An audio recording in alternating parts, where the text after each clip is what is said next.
On se retrouve dans Punchline sur CNews et sur Europe 1. On va évoquer ces menaces contre les policiers, menaces quotidiennes. Il y en a eu récemment dans l'Essonne, dans un immeuble, des tags avec le nom des policiers, leur plaque d'immatriculation, ainsi que le nom de leur compagne.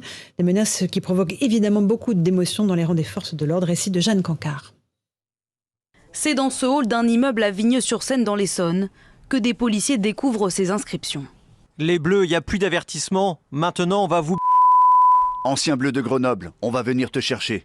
Des tags qui citent nommément une quinzaine de policiers de la BAC du secteur et leur lieu d'habitation. D'autres propos visent même directement les membres de la famille des forces de l'ordre. Ta fille, la... De récentes opérations anti-stupéfiants menées dans ce secteur pourraient être à l'origine de ces menaces. Mais en s'en prenant aux proches de ces fonctionnaires, une ligne a été franchie selon ce syndicat. C'est une véritable chasse aux flics qui est organisée aujourd'hui contre les policiers. Et le sentiment d'insécurité, il est réellement présent. Pas pour le policier en lui-même, mais comme je le répète, à longueur de journée, aujourd'hui, le policier s'inquiète pour sa famille avant tout. Des plaintes vont être déposées aujourd'hui par les policiers visés pour menaces sur personnes dépositaires de l'autorité publique.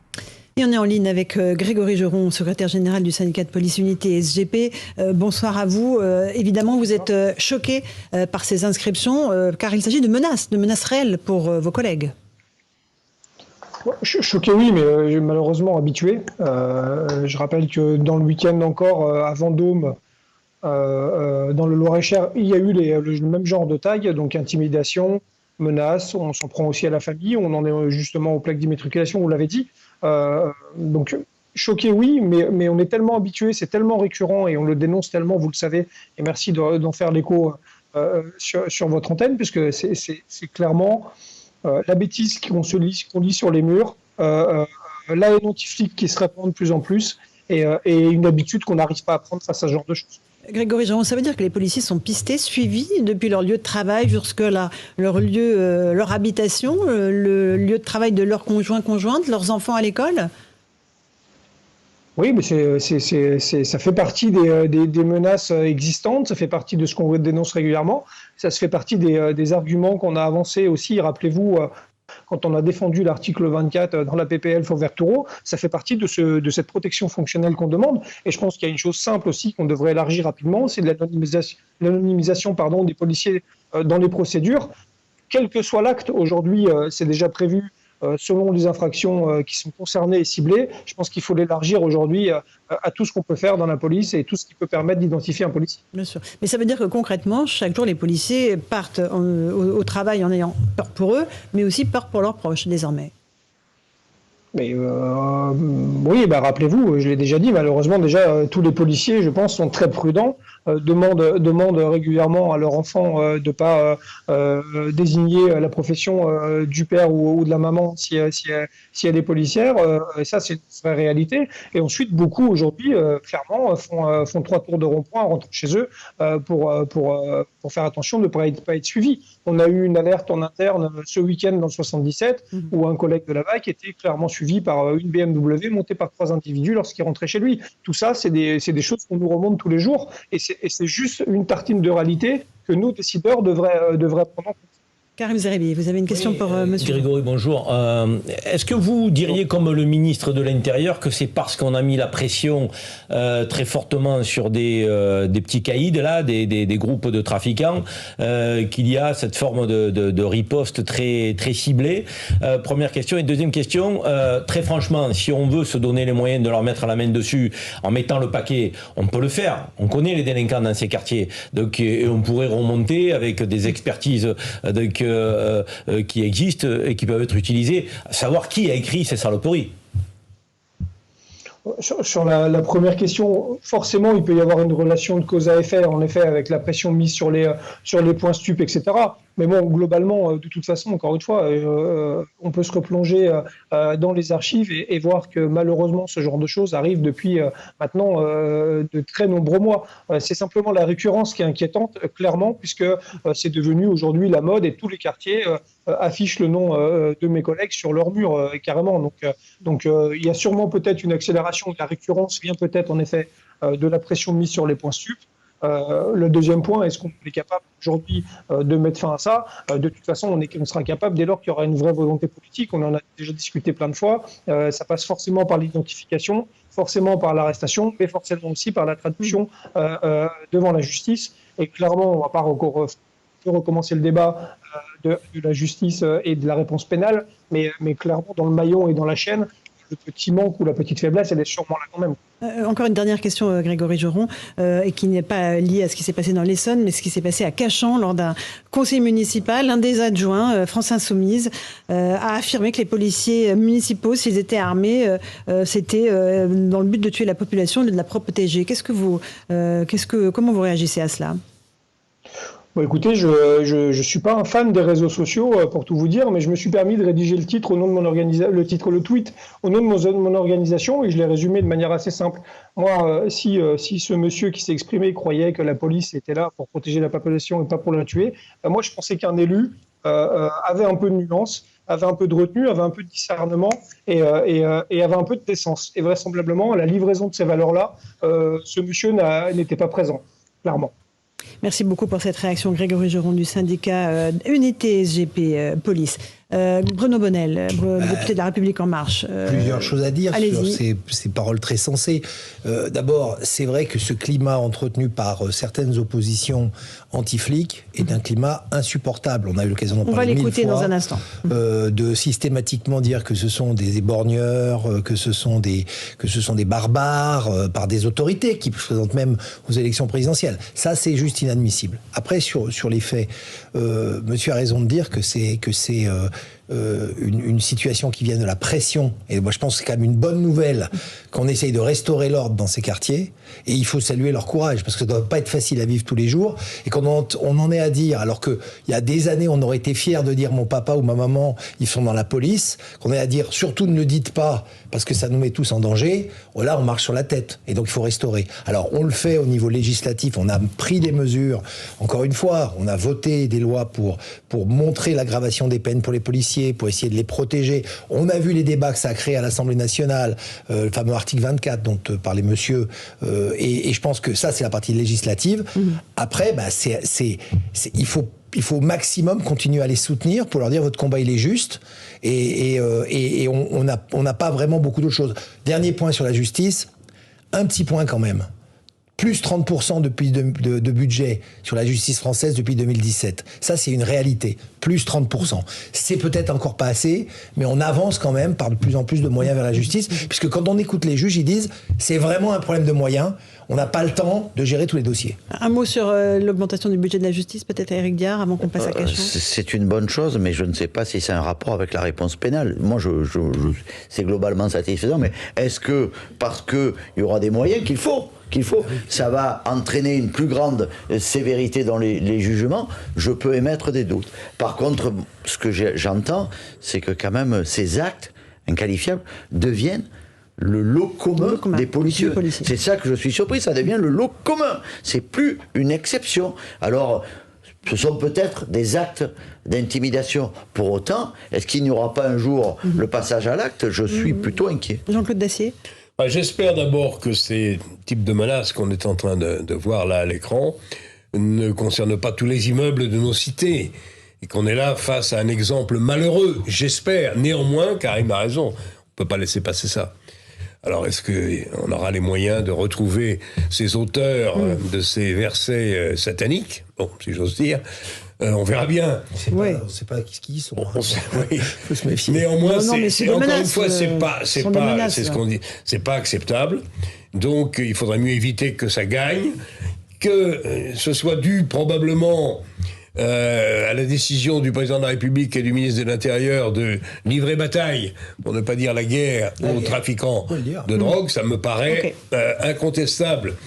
Mais quand on déclare la guerre, il faut savoir la mener et aller jusqu'au bout et se donner les moyens de la gagner, parce que on a déjà le terrorisme et les imams qui racontent parfois, pas tous heureusement, n'importe quoi dans les mosquées. On a un problème dans les cités avec du mal-être évident et le problème des drogués ou des marchands de drogue qui en rajoutent. ça fait beaucoup pour les services de police. C'est la même chose. La drogue, sinon, c'est probablement la même chose. Ça prouve qu'il y a du boulot. Un petit mot sur le budget de la justice. Donc, effectivement, on part de loin, donc très mal classé à l'échelle européenne. Donc, 30%, on peut dire que c'est pas mal. Il y a quand même un petit bémol, c'est les infrastructures.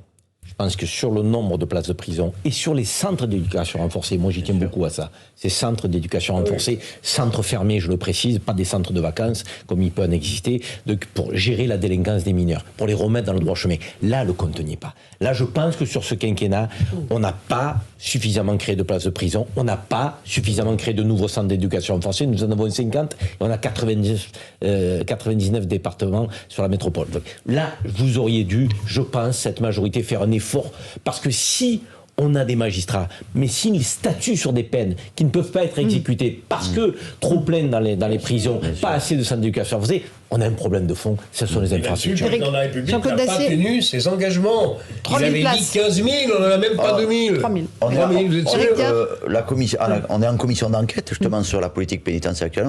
On est à 2 000. On est à 2 000. On est à 2027. Hein. Oui, mais bon, en 2027. Mais pour construire une prison, il faut du temps. Il faut de quinquennat, c'est ça? Il faut au moins de quinquennat. Mais non, passer un accord avec le privé, ça ira beaucoup plus vite. Allez, pas plus c'était prévu 15 000 pour ce quinquennat. C'était prévu, voilà. Après, il y a eu la réalité. Il y a les centres, les centres pour les jeunes, c'est très important. Et en plus, plus de prison, c'est aussi, je veux dire, améliorer la vie aussi des détenus. Parce que c'est avoir des prisons neuves, c'est travailler sur la réinsertion, ça évite la réinsertion. Et c'est plus facile. Moi, j'ai vu des prisons neuves, c'est plus facile aussi pour les surveillants pénitentiaires de travailler dans de bonnes conditions. J'aimerais juste qu'on écoute ce qui s'est passé au conseil municipal de Cachan. On l'évoquait tout à l'heure avec Grégory Geron, le syndicat policier. Parce que c'est assez quand même frappant. Là, le débat portait sur le fait d'armer la police municipale. Écoutez ce qu'en a dit un élu de la France Insoumise et après la réaction d'autres conseillers municipaux. Écoutez cela. Je croyais que le but de la police, c'était de protéger la population. C'était pas nécessairement de posséder des armes pour la tuer, parce que c'est ça la signification en bon français courant. Voilà, merci. Tuer la population, monsieur ?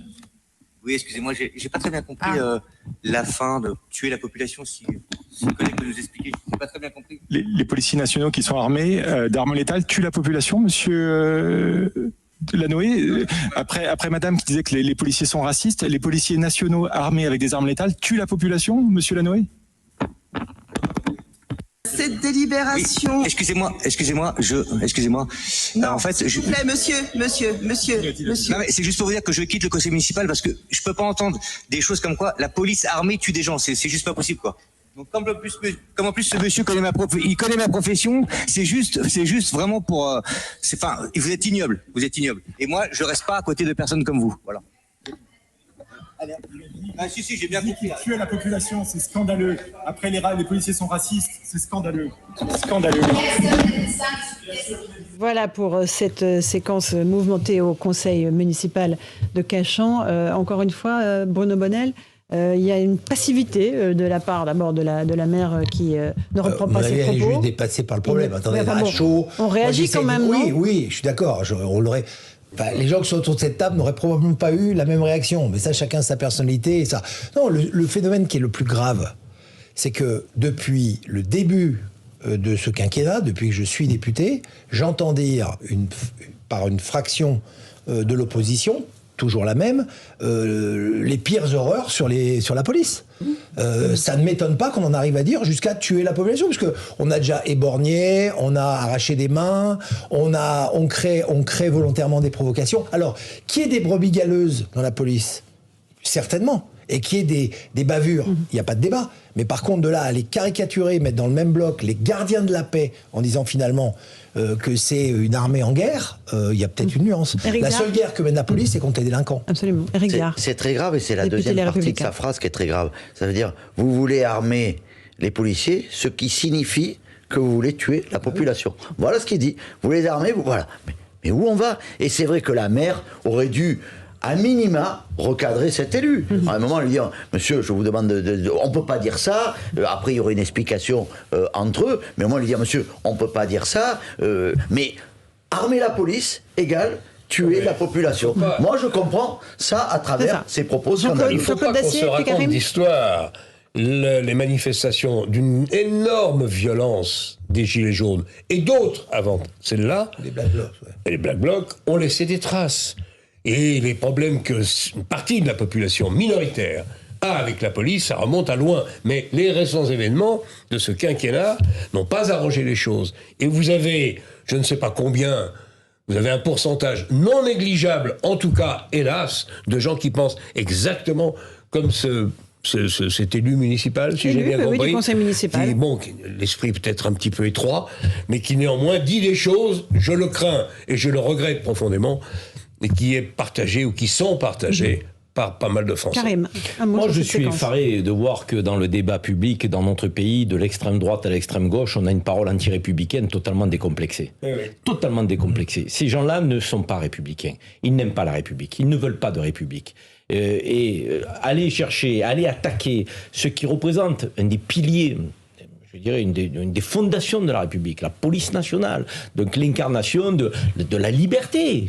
Aller venir en toute sécurité, c'est la première des libertés. C'est ce que disait le président Macron. Donc, bien sûr, mais Jean-Pierre Chevènement le disait quand il était ministre de l'Intérieur et que j'étais son humble conseiller. Et j'aimais entendre le ministre de l'Intérieur dire ça, la première des libertés des sécurités, c'est aller venir en toute liberté. Or, aujourd'hui, si vous n'avez pas une police, une gendarmerie, des policiers municipaux armés, bien équipés, mais comment voulez-vous qu'ils fassent face à la délinquance qui est de plus en plus violente dans cette société, donc où pour un rien les gens deviennent agresseurs. À un moment donné, il faut revenir sur la planète Terre. Donc là, c'est une idéologie qui est anti-républicaine, qui fait du mal donc à nos représentants, très symbolique, la police nationale, que nous devons soutenir. Cela a été dit par mon voisin. On ne parle pas des quelques brebis galeuses, mais bien sûr que celles-là, on les a condamnées même sur ce plateau.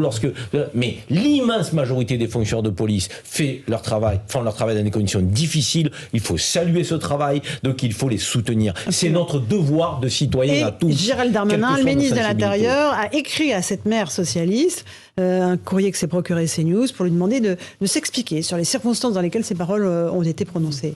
Éric Diard, vous voulez rajouter un dernier mot rapidement? Rapidement. Je pense que cet élu, il devrait faire un stage pas de citoyenneté, on devrait le mettre dans le maintien de l'ordre, gendarme mobile ou CRS, sur une manifestation avec des Black Blocs, et là, il comprendrait la situation. Je crois qu'il faudrait qu'il soit immergé et comprendre la situation. Un stage de citoyenneté, c'est pas mal comme idée pour cet élu.